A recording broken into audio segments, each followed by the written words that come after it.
Hey everybody, welcome to Live 5 here on the Hush Instagram. I have a very special guest today, everybody. Hello. This is Nye. I'm Nye. Hello. Hi. And while I'm pinning our information real quick and what we are talking about, do you mind telling me what you do for a living? I am an esthetician, skincare specialist.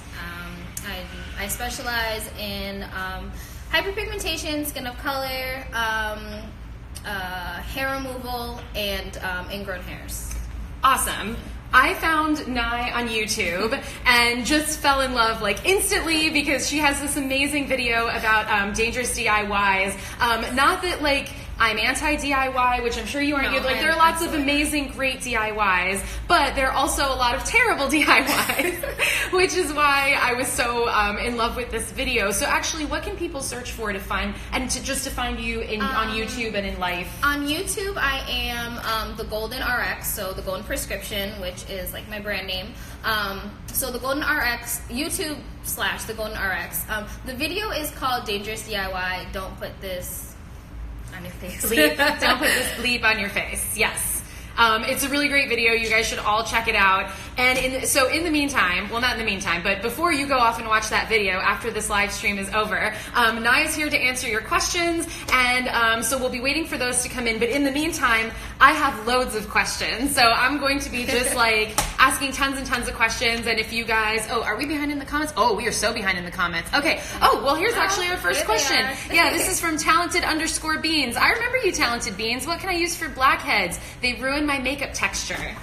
Blackheads are terrible. Blackheads are basically they're clogged pores that are open.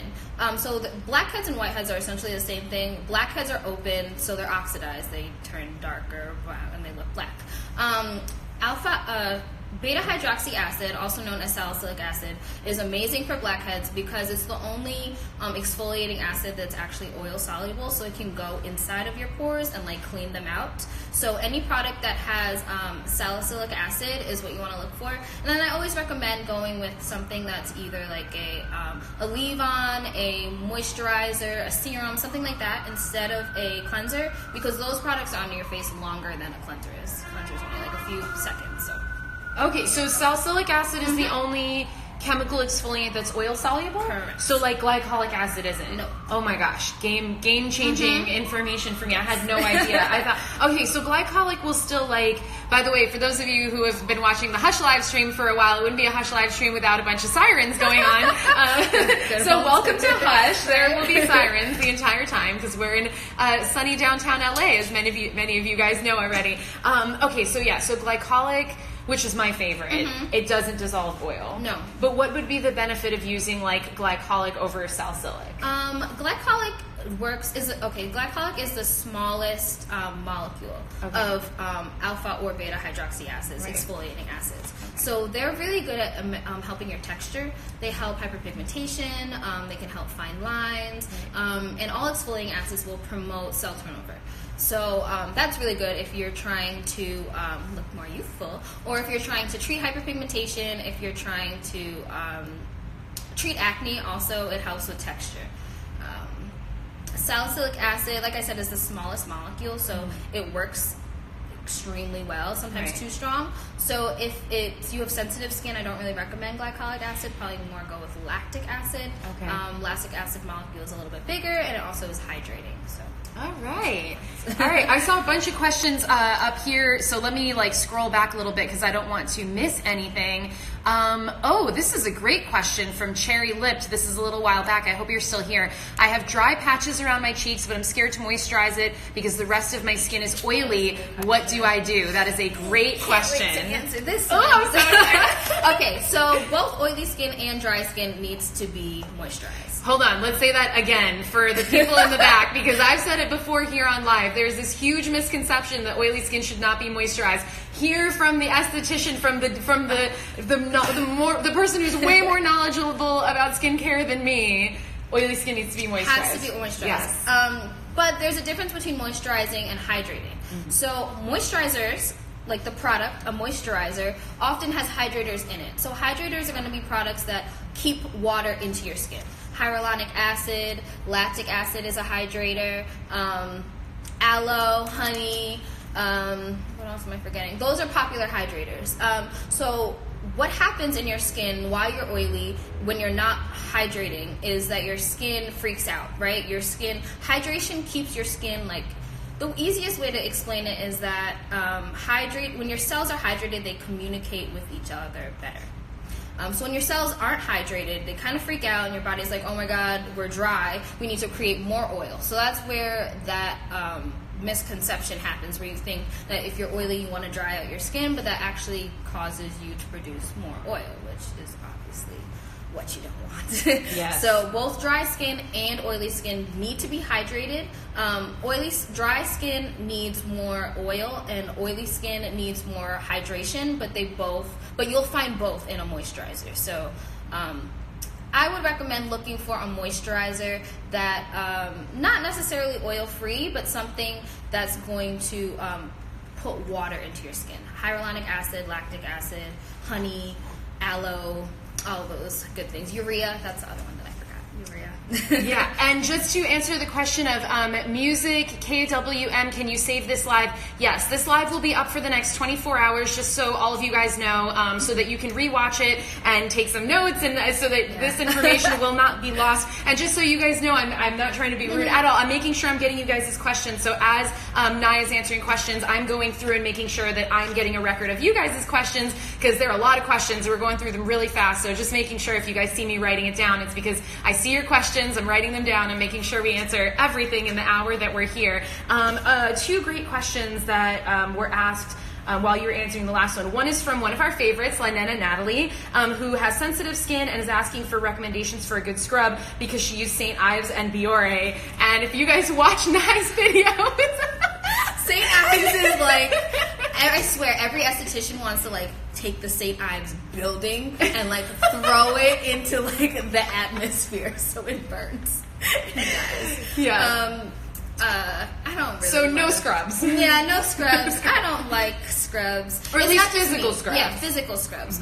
So what happens with scrubs, St. Ives in particular, it uses crushed walnuts in their scrubs. Crushed walnuts in most of the products that are scrubby are too abrasive for the skin. The purpose is to remove dead skin, which is awesome, but they also cause inflammation. So inflammation can worsen acne, it can spread bacteria, and with products that are rough, like walnut shells, you're going to be causing micro tears in the skin, which ages the skin, also spreads acne, and it's just really bad. It's all bad. Scrubbing is better than not doing anything, but chemical exfoliating is better than manual exfoliating, or like using a scrub. Okay, gotcha. All right, very good. And let's see if we miss any more questions. Quick note right here, and then we'll go into the next question. Okay, so actually, this was an interesting question from. Oh gosh, I'm gonna really mess this up, but it was like. Dongo Smooth, something like that. You asked a question about great moisturizer for all skin types. Skin, I don't remember if it said tones or types, but either way, is there such thing as like a one size fits all moisturizer, or should we be specifically getting things for our different individual skin types? There are definitely moisturizers that can work for everybody. Like I said, like products that are going to contain like lactic acid, hyaluronic acid is created in your skin. So any moisturizer with hyaluronic acid in it, your skin's going to love, because your skin already creates hyaluronic acid naturally. Hyaluronic acid is amazing because it holds water into your skin, and it holds up to 1,000 times its weight in water into your skin. So anything with hyaluronic acid, aloe is amazing. Unless you're allergic to aloe, then aloe is going to be amazing for your skin. Honey moisturizers are always going to be amazing. Ones that contain oil or oil-free, that's where you want to tailor that to your skin type specifically. But it's hard to say like what exact product would be good for you. You mainly want to focus on the ingredients. All right, very good. We have so many questions coming in. It's like hard to keep up. Jack Queenan is asking, can crow's feet / lines be reduced with certain skin products? That's a complicated one, Kind right? of, not really. You can reduce the appearance of them by keeping your skin really hydrated. Like I said, like hyaluronic acid is going to plump your skin because it's holding so much water in your skin. So it can reduce the appearance. Exfoliating, like with lactic acid or glycolic acid, that's also going to be very helpful to reducing the appearance, because you have dry skin, will make your skin look more aged. But unless you're using like Botox or fillers or something like that, you can't remove wrinkles. Like, there's nothing you can do to remove wrinkles or prevent them from happening. Another thing you can do actually is reducing your sun exposure and using SPFs. Sun exposure accounts for up to 90% of all skin aging. So if you want to freeze your face the exact way that is now, start using SPF. All right, let's hop right on to the next one, because they are pouring in so fast. Actually, there's one up on the screen right now. Talented Beans again asking, best lip balm for chapped lips. Everything works the same for me. What are your feelings about chapped lips? Chapped lips, a lot of products that are for chapped lips contain things like menthol and things that actually end up drying out your lips. So you want to go with something super hydrating, and mostly what helps is two things: using exfoliating your lips, like using like lip scrubs. I like scrubs for your lips.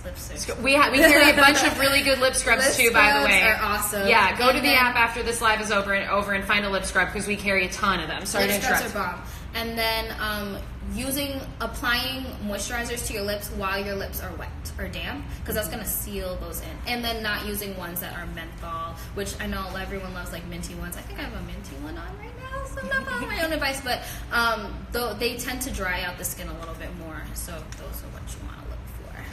Okay, next couple questions. These two are kind of related to each other. Rebecca Moore 007 and then Kelsey, I can't even read my own handwriting, they're both asking for recommendations for acne scarring. Kelsey specifically wants to know for melanin skin, and then Rebecca specifically wanted to know for body acne as well. I saw all of you guys' questions. There are a bunch of questions coming in there. So what about, I mean, that's such a complex thing. Yeah, it is. It's a lot, but... You want to take it one at a time? So acne scarring, there's two types of things that people call acne scarring. There's post-inflammatory hyperpigmentation, which is just going to be like dark marks. Sometimes they appear purple if your skin is a little bit lighter, or red, but it's still post-inflammatory hyperpigmentation caused by melanin. And then there is acne scarring that's like picketed, which goes a little bit deeper into the layers of the skin. Picketed scarring is going to be like the textured scarring that you see a lot of times from acne, and that occurs deeper in the skin where the collagen and elastin is. So with picketed scarring and post-inflammatory hyperpigmentation, you're going to want to do a lot of exfoliation. Alpha hydroxy acids, more alpha hydroxy acids are going to help refine your skin texture. Vitamin A is going to be awesome because vitamin A helps promote cell turnover, so you're going to want to use those. SPF is another great thing because SPF protects both skin cells, like your melanin, prevents melanin production, and is also going to keep your collagen and elastin safe, so those cells aren't being damaged. And what else? There's one more thing for was it acne scarring? Actually, so yeah, Rebecca wanted to know about body acne as well, and then Kelsey wanted to know about melanin skin. Okay, right. So body acne is just like acne on the face. So there are a lot of products you can use. You can use like acne cleansers on your body too. That works absolutely well. Scrubbing your body. Scrubs are safe for the skin on the body, not the face, but the body. You can use the same kind of products that you use to help, especially like on your back and the chest, where acne tends to appear. If you're working out, try and use makeup removers to remove that sweat before like you go on with the rest of your day. I know not everybody is able to take a shower immediately after you work out, but at least cleansing a little bit helps a whole lot with acne. So exfoliating and using a lot of your acne products for your face, you can use those on your body too. All right, fantastic, amazing. So Just so you guys know, a bunch of you are commenting about the same thing. We're on top of it, just so you all know. Okay, so next question is OG Breezes is asking about facial hair. Is Nair for facial hair remover okay? Actually, what I'd like to know is what do you have to say about facial hair in general? Like, what are the best ways to remove facial hair in general? Facial hair is normal. Firstly, everybody has hair in their face. It's called vellus hair. Sometimes we don't like the darker hair that can come like as you're aging on your chin and on your lip, and no one ever likes that. But you can always dermaplaning is a great service that I recommend. You can also wax your face. Waxing your face is safe as long as you're using a hard wax and not like a soft wax. So those are also. Shaving your face, I'm like iffy on. It's not the same as dermaplaning because dermaplaning is like an exfoliation technique. But with shaving, I know it's a common misconception that people think their hair is going to grow back thicker. It's not. Laser on the face can be good if you are a perfect candidate for laser. If you exist somewhere outside of the perfect candidate range for laser, I wouldn't recommend it because it can be so iffy. Can cause breakouts and more scarring. So. So as far as I know, the perfect candidate range is your hair has to be extra dark and your skin has to be as light as possible, right? Yeah. So I know, for example, for me, like I can't get laser on my legs because I have like blonde hair growing out of my legs. It won't work. But my armpits are great. Just so you guys know, if you have a similar complexion to me and like dark hair growing out of your armpits, get laser because it's amazing. It's like one of the best things I've ever done is getting laser on my armpits. But if you don't have either of those things, if you have lighter hair or darker skin, then it's just not going to be as effective. So I don't know. I think some people have tried it. Like I know Jackie Ina had some success with laser. Yeah, laser. There are. So the way that laser works is that laser attracts to the pigment difference in your skin, which is why you want Snow White syndrome, really dark hair, and super light skin. That would be the perfect candidate. You can, as long as there's a pigment difference, you're good. But if your hair is gray, red, blonde, if your skin is very, very dark, almost black, it's not going to work because of the likelihood for the laser to burn you. Right. But like I said, otherwise, and then the other thing with laser is that it's permanent hair reduction. It's not permanent hair removal. That's true. So I do get a lot of clients in who have done laser in the past that still wax because hair still grows. But if like reduction to me sounds good, you know, less hair is better. So you know, if that works for you, then that's. Yeah. Thank you for the compliment, by the way, Queen of Vacay. It's my Harry Potter shirt. I've worn this shirt on live so many times. So thank you for the compliment about that. And your mom is watching right now, right? Yeah, she's say hi. Hi, guys, Mom. Hi. Hey, Mom, and my auntie and my cousin. Oh, hey, everybody. I love it when like family comes in to say hi. If you guys are watching, like give us a hello. I had to explain to them like how to use live, like okay, so you go to this button. Yeah. Yeah, it's tough to find. Oh, Cherry Lipped has a question. Actually, this was on my original list of questions. I wanted to know about you and like where you studied to become an esthetician. How did you decide to be an esthetician? So we'll take a quick break, not from the live, but just from you guys' questions. So hold off for a second because I don't want to miss your questions. Although if you ask them, I will sit here and write them down. Hey, cousin! Yeah, everybody say hi to Nice Family. Oh, that's cute.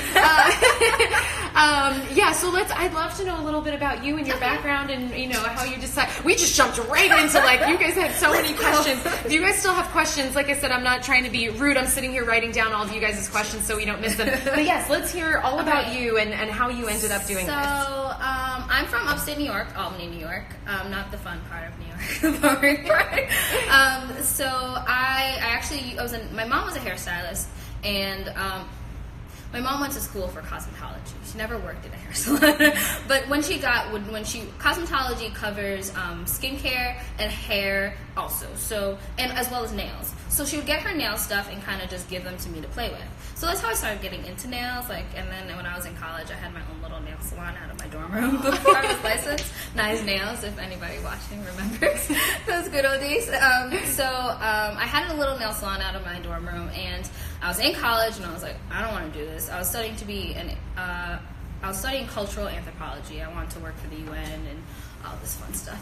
So I'm like, I don't want to do this. I figured I might as well go to nail school to get my license, so I actually could do it legit instead of like out of my dorm room. So I then went to school. I went to the Aesthetic Science Institute in upstate New York, in Albany, New York. And because it's an aesthetic school, that's when like I first got introduced to like skincare. And I really loved it, but I was in school for nails, and nails was my passion at the time. And I was working at a hair salon, and then after school I moved to working at a spa, and I worked as a nail tech in the spa. And then that's when I really started to love skincare because I'm in the spa, and I really saw how like estheticians were like the heart of the spa, and like they got to learn like all this cool stuff. And I would like sit outside of the door and like eavesdrop in their like trainings. Yeah. I'm like, I want to know that stuff. Like, what are you talking about? So I went back to school, same school, Aesthetic Science Institute, for my skincare license. And so I'm like, okay, I'm going to do skincare. And so where am I going to do skincare? Because I didn't want to do it, like, in Albany. No offense.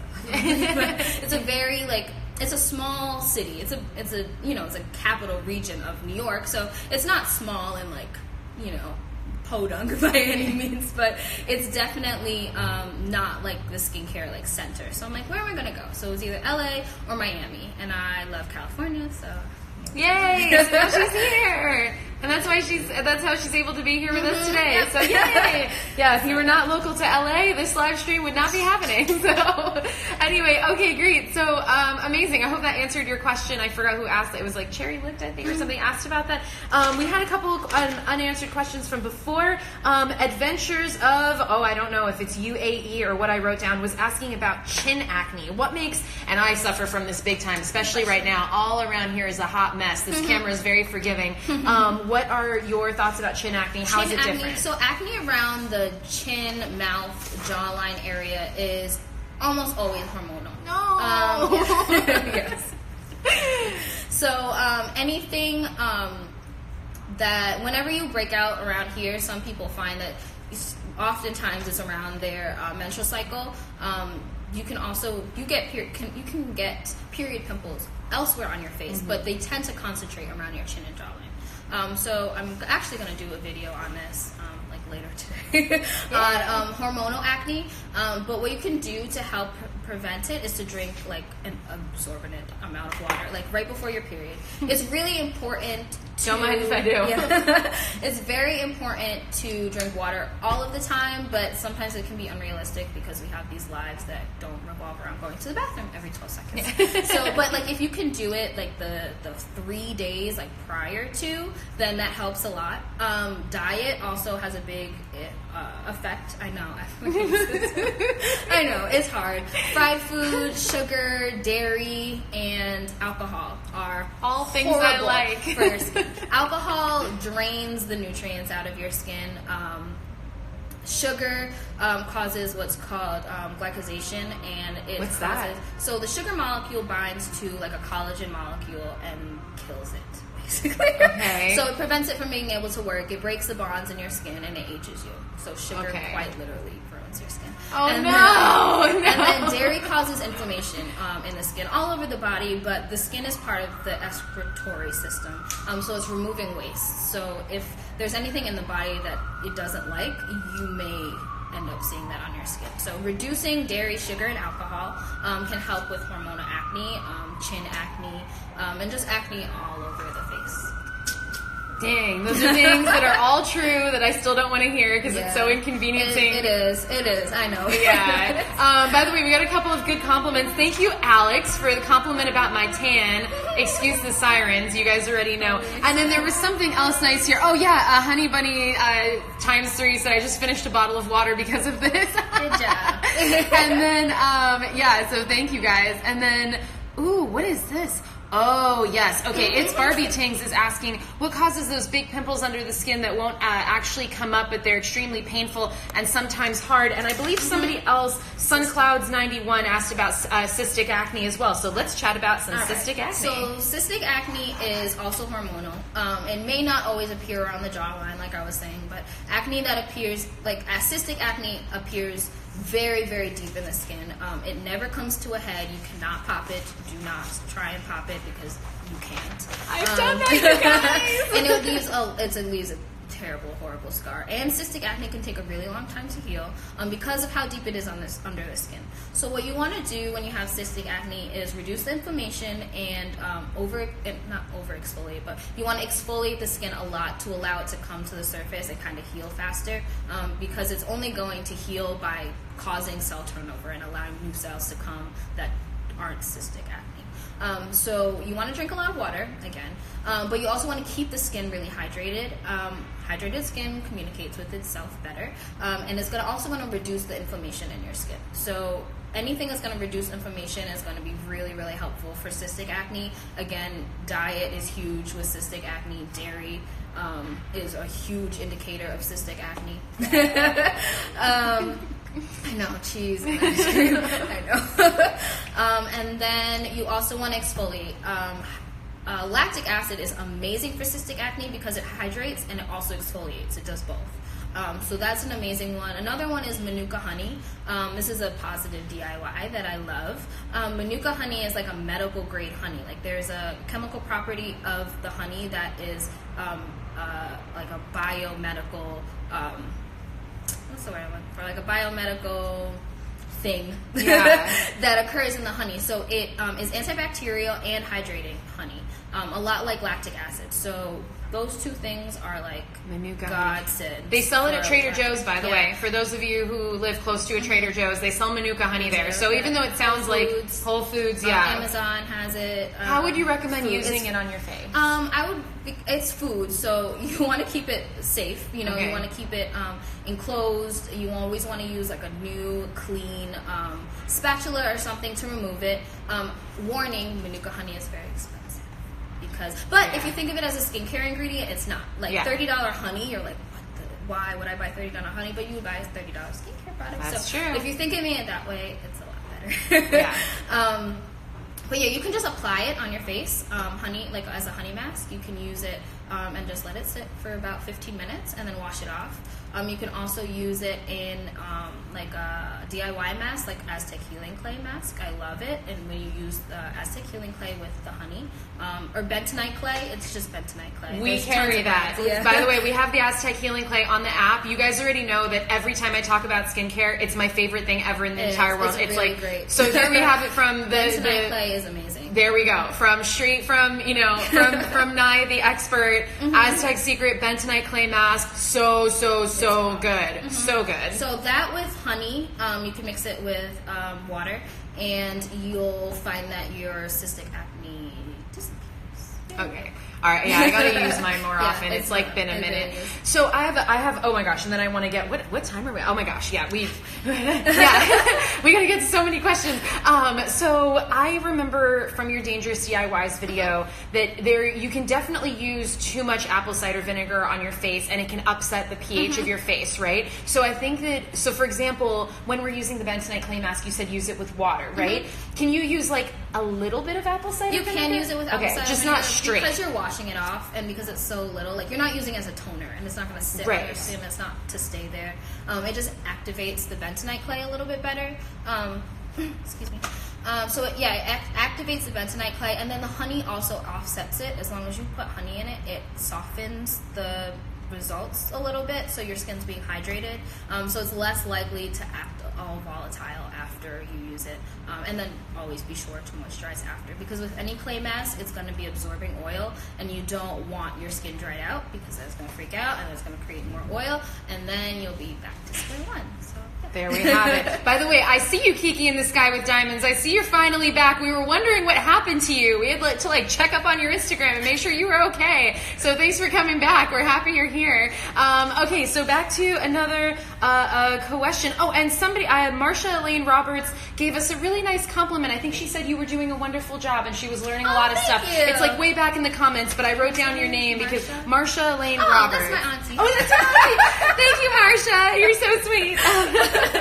She says you're doing great. She's doing like a Kris Kardashian, like you're doing great, sweetie. You're doing great, sweetie. Yeah, literally, that's me. Okay, Steph XOXO is asking about at-home dermaplaning. Okay, first of all, what is dermaplaning? Dermaplaning is taking a surgical steel blade and scraping it across the face. It removes hair, but it's an exfoliation technique. So it's like I said, it's an exfoliation technique. You're removing a lot of layers of dead, dry skin. At home dermaplaning, it's iffy because those blades are definitely nowhere near as sharp as the surgical steel blades that estheticians use. So you'll be removing hair for sure. So your skin will feel a lot smoother because of that, but you're not getting as deep of exfoliation as you would if you went to a professional. But you are removing hair, and removing hair does make your skin look smoother. And oddly enough, like I guess people don't really think about it, but when you apply products to your face, your hair absorbs some of it too. So dermaplaning allows your products to penetrate that much deeper. Even better if you're also removing dead skin cells, because then you only are exposing your products to like the new fresh skin, and it's good. We have to be careful with that though, right? With shaving, because isn't it okay? So there is a risk of like, especially if you have any active acne on your face, don't shave because you can spread the acne bacteria and make a breakout worse. Right. Dermaplaning is not safe if you have active acne breakouts. If they're healing to the point where like you can't push, like nothing comes out of them, they've crusted over, they're healing, then you can dermaplane. But if you are, if you see pus, if they're still red and inflamed, if they're not in the healing stage, do not do it, because you're going to break open those infected pores and spread the bacteria all over your face. And I don't have to tell you why that's bad. And we don't want that. That sounds gross. That sounds really gross. Oh, here's a great question. I'm not going to write this one because it's right there. McMurray Styles is asking, should you wash your face with warm or cold water? Good question. Warm water, I'd say, is best, though it does not really matter. Okay, it doesn't really matter. Yeah, but warm water would be best. You don't want to go super hot, because super hot water is going to be too drying to your skin. Hot water leaches the oil out of your skin. Really? Pores, I have a video on this, but pores don't technically open or close. What happens is just that, like, the heat, like steam, I saw that one. Or warm water, hot water, it's going to liquefy the steam. Like if you were to put butter on the table, and coconut oil, like in when it's hot outside, it's going to be liquidy. So that's kind of what happens in your pores. Your sebum melts and is able to be extracted a lot easier. But cold water isn't going to like close your pores, and using warm water is absolutely fine, because you have products in your cleansers that are deep cleansing your pores. So it, like I said, really doesn't matter. Warm, I would advise, but your preference. If you like washing your face with cold water, then go ahead and do it. I probably use water that's way too hot. I'm probably melting like my face and my hair. Yeah, me too. I could just stay in like a burning hot shower. Me too. Forever. Have you ever gotten out of the shower and just seen the steam like come off your body? And I've been like red, like my stomach's red, and I'm like, yes. So bad. I love that so too. Oh. And then I layer on all of my moisturizer. Moisturizing is like a 15-minute process for me, because my showers are so hot that you gotta put the oils and the nutrients back into you. Have you ever tried doing, because I keep like a huge thing of coconut oil from Trader Joe's in the shower, and I don't put it on my face because we're not doing that, but I'll like rub it all over my body in the shower so that it's kind of like moisturizing without having to do it after. It helps seals in the moisture. Right, so that's a good thing. Yes, it okay, all right. Actually, did we talk about coconut oil yet and why we shouldn't put that on our face? I don't think so. Okay, guys. Before, but. Yeah, let's talk about that like really briefly. This is more of a, well, not a question, because I've been telling you guys this for a while, but now that I have the expert here to back me up, now I can just reiterate, coconut oil is great. We love some good DIYs, but not everybody should be putting coconut oil on their faces, especially if they're acne prone. And why is that? So coconut oil is a 3 out of 5 on the comedogenic scale. So what the comedogenic scale is that it's a scale that tells you the likelihood of an oil to clog your pores. Some oils, like rosehip oil, is a 1 or a 2. Some oils are 5. What's a 5? I can't think of what a 5 is. Ooh, a 5? What is a 5 oil? What's like the worst oil you can put on right? your face? The worst oil. But anyway, so with coconut oil at a 3, it has a high likelihood of clogging your pores. It doesn't clog everyone's pores. It's not a 5, but it's not a oil that you want to use on your face for that reason, because even if it's not clogging your pores, it's not necessarily helping your skin. It's antibacterial, which is why a lot of people think that it's good for your skin if you have acne, but the worst oil.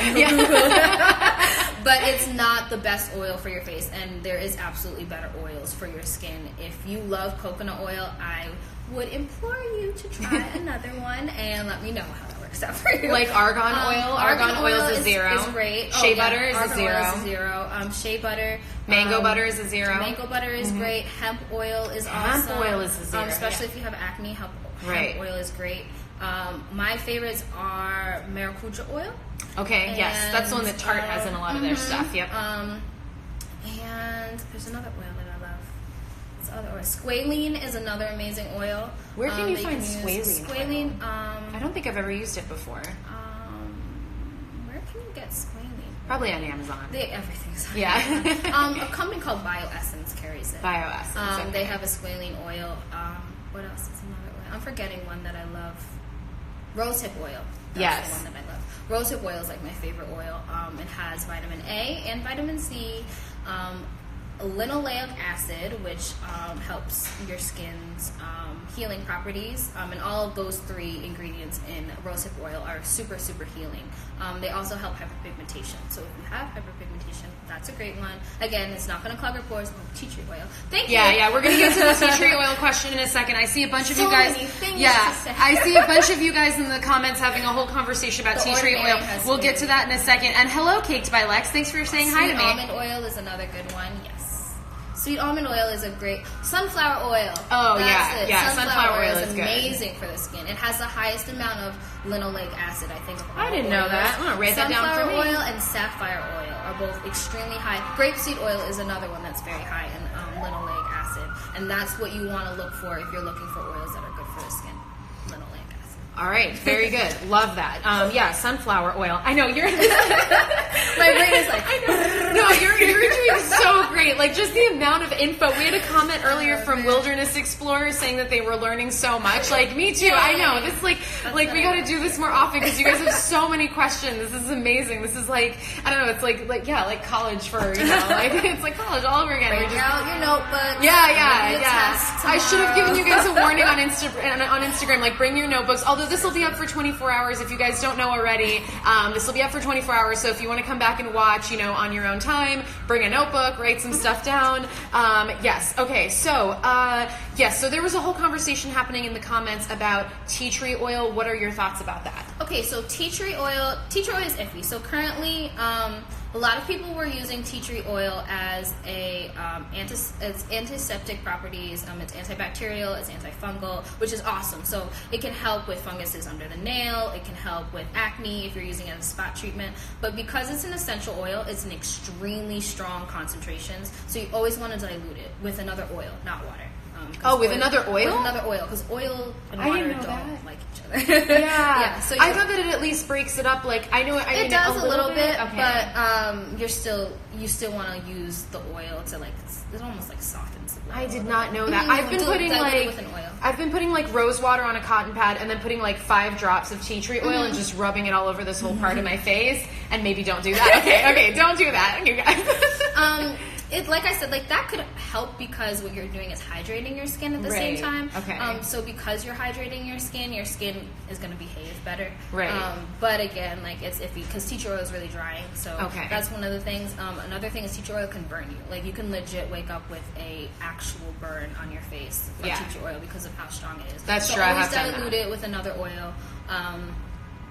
But recently, like I was saying, essential oils. They don't really know if they're safe for the skin currently.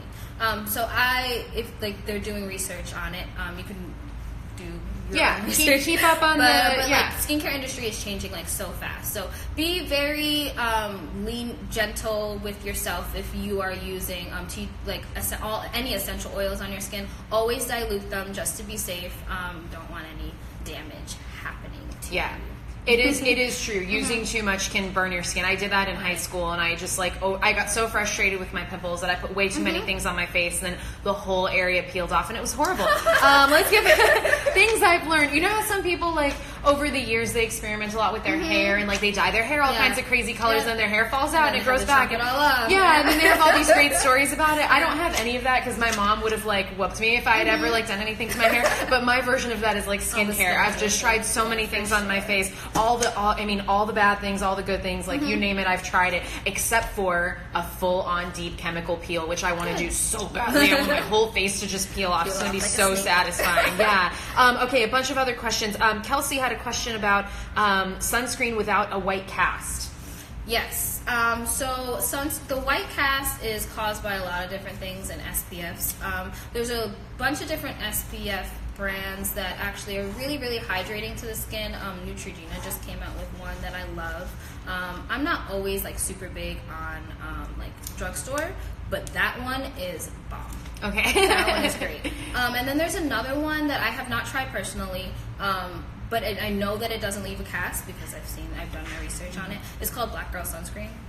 There you go. There's your recommendation. Real creative name. But that one doesn't also leave a cast. Those are the only two that I can think of. Oh, there's another one. What's it called? MD.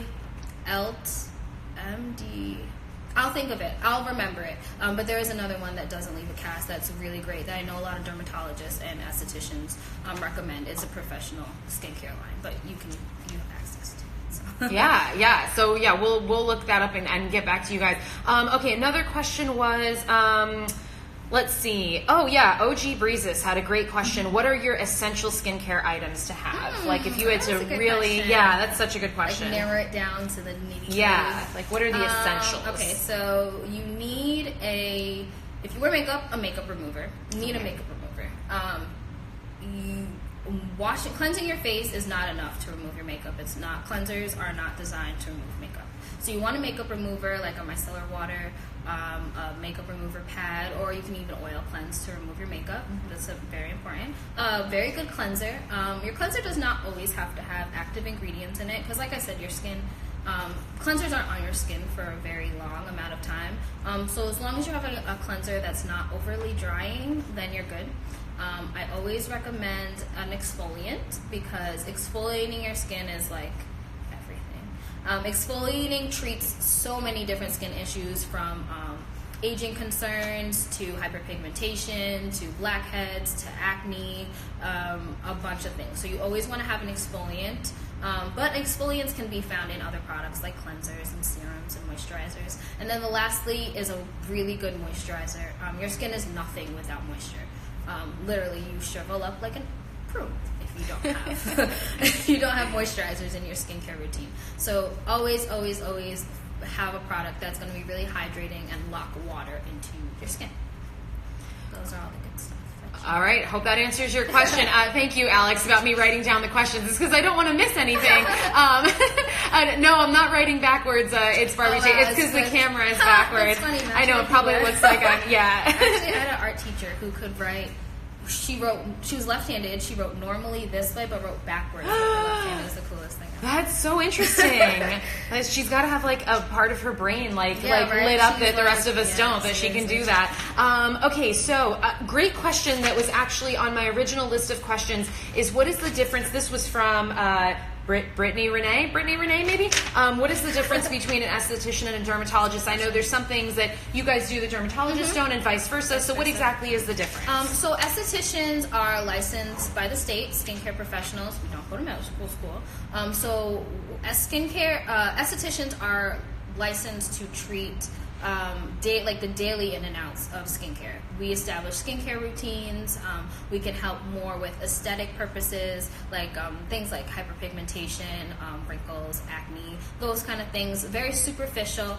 So quick biology lesson. There's 3 layers of the skin. There's the epidermis, which is the layer like that you can touch and see. There's the dermis, where like all the important stuff is, blood vessels, collagen, elastin, all that stuff. And then there's the subcutaneous layer, which is the fat layer of the skin. Estheticians are only licensed to work with the top layer of the skin. So we can't do super deep chemical peels. We can't do injectables, all of that stuff. Dermatologists are medical professionals, so they're able to diagnose skincare diseases. Estheticians cannot do that. They diagnose like skin cancer, eczema, prescribe medications, all that stuff. Medical professionals like nurses, they can do injectables, they can do the deep peels like that go down into the dermis, but estheticians cannot do those things. So that would be the difference. I'd say depending on the severity of your acne, it would determine whether you need to go to an esthetician or a dermatologist. But both are well trained to handle acne.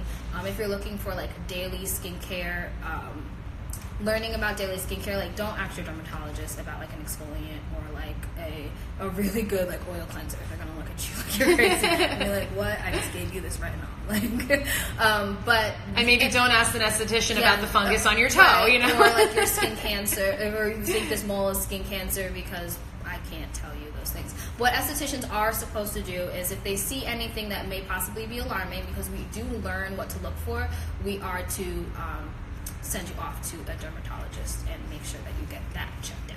Because a lot of estheticians have spotted skincare, have spotted like moles that look abnormal, and then sent someone off to the dermatologist and found out that actually was skin cancer. So, other thing is that estheticians can often be a lot more affordable for people who don't have insurance that will cover their dermatologist. So we're like the middleman. Okay, great. Perfect answer. OG Breezes, you were asking all the good questions. And then I have a bunch more over here. How often should someone get facials? Facials, just like waxing, you want to get about once every month. At least once every season change, because with the season changes, your skin also changes. But about once every month. The rate of cell turnover for your skin and your hair is 28 days. So you don't want to do anything too much to your skin. You want to give your skin a chance to relax and recover. And what you do at home is going to matter a whole lot. If you just get facials every month, your skin is not going to be where you want it to be. You need to do like daily at home routines. But like I said, a good esthetician should help you establish a skincare routine for you. Perfect. Okay, let's see. Marby Perez asked about lip scrubs on the Hush app. I'm just going to tell you, lip scrubs are great. If you guys go on the Hush app, which I'm opening right now on my phone, I don't know if you can see because of my case, and you searched Hush at the top for lip scrubs, or just lip scrub. I mean, a ton of them come up. Beauty Treats, Italia Deluxe. I mean, there's tons of options here on the app. So if you honestly just get on the app and search lip scrub, like a bunch of them will come up. But we do carry lip scrubs. So just a very quick answering of your question. Yeah, lip scrubs are great. Lip scrubs can also help if you tend to have like hyperpigmentation on your lips. Some people like want their lips to be like all pretty and pink and perfect. Lip scrubs can help because they're going to promote circulation to your lips and help exfoliate and remove any hyperpigmented skin. Quick question from I cannot do your username. Portia something Larkin. I pronounced that. Recommendation for a drugstore product that can heal a chemical burn. First of all, I don't know what kind of chemical burn it is, but maybe see a doctor just in case if it's like extra bad. But I'd say Aquaphor. No, yes, that's Aquaphor is actually meant for burns. Aquaphor is meant for burns. Anything that's going to be very hydrating. So hydrating your skin heals it. So Aquaphor, even Vaseline, something that has hyaluronic acid, like I was saying, is going to be super, super helpful for you. Okay, question from here. Let's do this one, and then I'll get back to this one. Low-key Timmy, something like the lows. I'm not sure. Low-key Timmy is asking about general tips to improve skin texture. Chemical exfoliation. Yes. So chemical exfoliants, like I was saying before, I don't know like when you got here, but I was saying it earlier. Chemical exfoliants, lactic acid, glycolic acid, mandelic acid, citric acid, tartic acid. Those are all great acids to exfoliate the skin. They're going to help skin texture tremendously. Also in products that contain vitamin A. So vitamin A is retinol and retin-A are derivatives of vitamin A. So what vitamin A does, it improves, it promotes your cell turnover. So like I was saying, your cell turnover is average 28 days. As you age, that slows down. So you want to use products that are going to help promote new cells, new cell growth to help heal like your textured skin and exfoliate that away. like baby skin, they look so beautiful because their skin is always like renewing, like they're growing, so like everything is new on them all the time. As you age, we slow down and get all old. So you want to do things to help bring that youth back, and that's what's going to help. Another excellent question from OG Breezes, and then I'm going to get to you. Yeah, and then I'm going to get to your question also. Viva Lanicki. Oh my gosh, Viva Lanicki _X about microneedling. We'll get to that in a second. But OG Breezes asks, alkaline water, is it really the hype? Or I'm guessing really worth the hype? What do you think about alkaline water? So I've read conflicting things. You know, we say like alkaline water is best for the body because the body can like absorb it better. The science, or is maybe even pseudoscience, but the science says that diseases live in like an acidic body, and that when the body is more alkaline, that is more beneficial, prevents bacteria from growing and prevents inflammation and all that stuff. So that's the purpose behind alkaline water, that your body will become more alkaline. I've heard doctors say that that's not possible, and that your body is not going to like change its alkalization. Like, it just doesn't work like that. So do whatever you want. Yeah, that's a good answer. So maybe the jury is out. We don't exactly know at this point. The skincare industry, same like the nutrition industry, it moves so fast. So like, this is good, this is not good. Don't use this. You should use this. So you really have to do like your own research and really kind of trust your gut. Like, if you're using something and you like it and it works for you, keep using it. If it's not working, then at that point maybe it might be time to switch it up. Quick question from Lynette and Natalie, because I see you've asked a couple times. Vaseline on the lips? Vaseline works. Vaseline is what's called an occlusive. So it prevents water from going in or out. So if you don't have any hydration or moisture in your lips, Vaseline is not going to give you any. It's just a barrier. If you do have hydration, moisture in your lips, Vaseline is going to be awesome because it's going to prevent that moisture from leaving. So depends. Yeah. It depends. All right, see you at Barbie Tings. I don't know if you're still here, but she was saying goodbye, that she has to go take, what, a law test? What was it? Oh, criminal law test. Good luck. Everybody say good luck to it's _Barbie Tings. She's going to go take a criminal law test. Good luck. Good luck. You're going to kill it. I believe in you. Yes, we believe in you. Hope you're still here. That you're hearing this. Okay, and then let's get to Viva Lanicki's question about microneedling with a dermaroller. That's such a great question that when I heard it, I was like, oh my God, I have the same question and I didn't even think of it. What do you think about that? Okay, so the purpose of microneedling is to promote an inflammation reaction that's going to cause your skin to start healing itself. Basically promote cell turnover. That's the whole point of any skin thing that you do, is going to cause inflammation and then promote cell turnover. With at-home microneedling, you're not going to find needles that go deep enough into the skin to promote the type of reaction that you want. When you do it by professional spa setting, you have to go, an esthetician can use a specific length of dermaroller. Like, it's like the law says like how deep you can go into the skin. So an esthetician will be able to promote circulation, but we can't get to the layer of skin that promotes collagen production. So you have to go to like a meta spa, like a dermatologist office, to really do something deep enough that would affect like acne scarring or aging or anything that has to do with like collagen and elastin. That layer of skin cells you'd have to go to like a med spa and like be overseen by a dermatologist. An esthetician can do the top layer that would help like hyperpigmentation and stuff like that. And at home, it really just promotes circulation. Really do. It's not gonna have like a deep enough effect to change aging and things like that. All right, gotcha. There's the answer to that question. And then we missed a couple of things here. Thank you all, by the way. I saw a bunch of you complimenting my hairdo. I threw it up at the last minute. This is the... kind of match. Yeah. I was telling Nye before, this is the I didn't feel like washing my hairdo. So if you ever see my hair up in, what are they called? Space buns. Up in space buns, it's because I didn't wash my hair today and I didn't feel like doing it.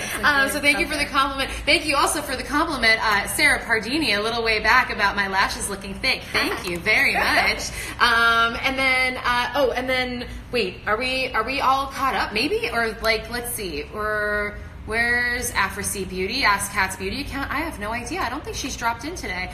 Oh, nose blackheads. Oh, and then somebody said earlier about me looking glowy. I forgot who it was, but thank you so much. It's because I got, despite wearing like tons of sunscreen, although I'm not gonna lie, I was like trying to get a little bit tan. Yeah. I was like trying to get a little bit tan. I know it's bad for me. Bittersweet. You're like, please, but no, I know. Yes. Yeah, I took a vacation and I'm here. I don't see a difference, but everybody's telling me that I look glowy. So anyway, thank you everybody who saw that. It's because I announced like in a big way before leaving. I was like, I'm going on vacation. You guys won't see me next week. I saw a question back somewhere about like nose blackheads. Should you treat blackheads on your nose differently from blackheads anywhere else on your face? No. It's the same. Salicylic acid is going to be your best bet to help you with that. Not glycolic. Not glycolic. Glycolic is not oil soluble. Right. Salicylic acid is oil soluble. Right. And always hydrate your skin because salicylic acid is also super drying. So it's good to use, but then you also want to counter it with some moisture, so balances it out. Okay, gotcha. Oh yes, pore strips by question from Honey Bunny ×3 about. I want to use pore strips on my nose so bad. I just want to rip these blackheads out. Is it worth it? Some of them work, but it's temporary. They're gonna come back. If you're not constantly using a product with salicylic acid, they're gonna come back. Right. But those pore strips, some people say that they work. Some people say that they don't work.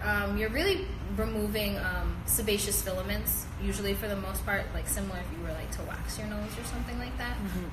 So that's what you're doing, and again, it's temporary. They're just going to fill back up with oil and bacteria and dead skin cells if you're not doing like if you don't have the right products in your skincare regimen. It is satisfying though. Like I don't fault you. Like I use nose pore strips. Yeah, you rip them off. You look on the other side and you look at all the little it's so good. I'm into all the satisfying gross stuff, like pimple popping, like all of that stuff.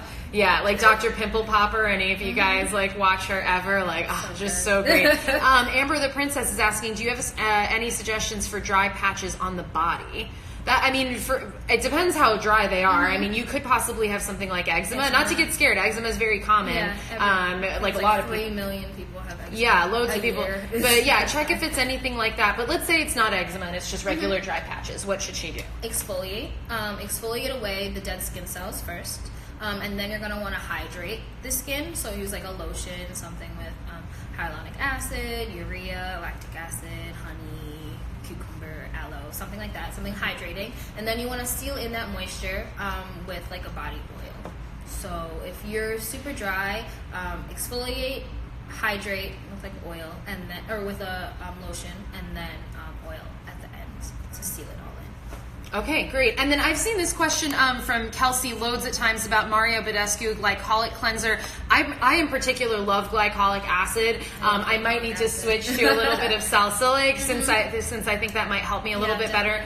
But I love glycolic. I love that it's dry from sugar, right? Yes, yeah. So I'm a big fan of glycolic. And as far as Mario Badescu products, I've used a lot of them. It depends what's right for you. What's right for somebody isn't necessarily what's right for somebody else. I think you might have asked earlier about the drying lotion. If you have like chronic acne all over everywhere, rubbing the drying lotion all over yourself is not going to cure your acne, but if you have a pimple, that's bothering you and you do a little spot of that, that could be very helpful because it's a spot treatment. Spot it's not meant to. Spot treatments are amazing. Right. Spot treatments are great. Yeah. So if you do have a pimple that's looking real nasty, you just gotta like get it under control. Yeah. Spot treatment, and you know what? When you spot treat it, it like kind of like makes you not want to pick at it. So definitely, as long as you're doing something that prevents you from picking and popping at your pimples, I'm with it. I couldn't agree more, and I know that like on an objective level, like I need to not pop them, but it's just like I know it's a psychological thing. You guys know if you have something in your face and it's like a foreign thing that shouldn't be there, like gross stuff, or you just want to get it out.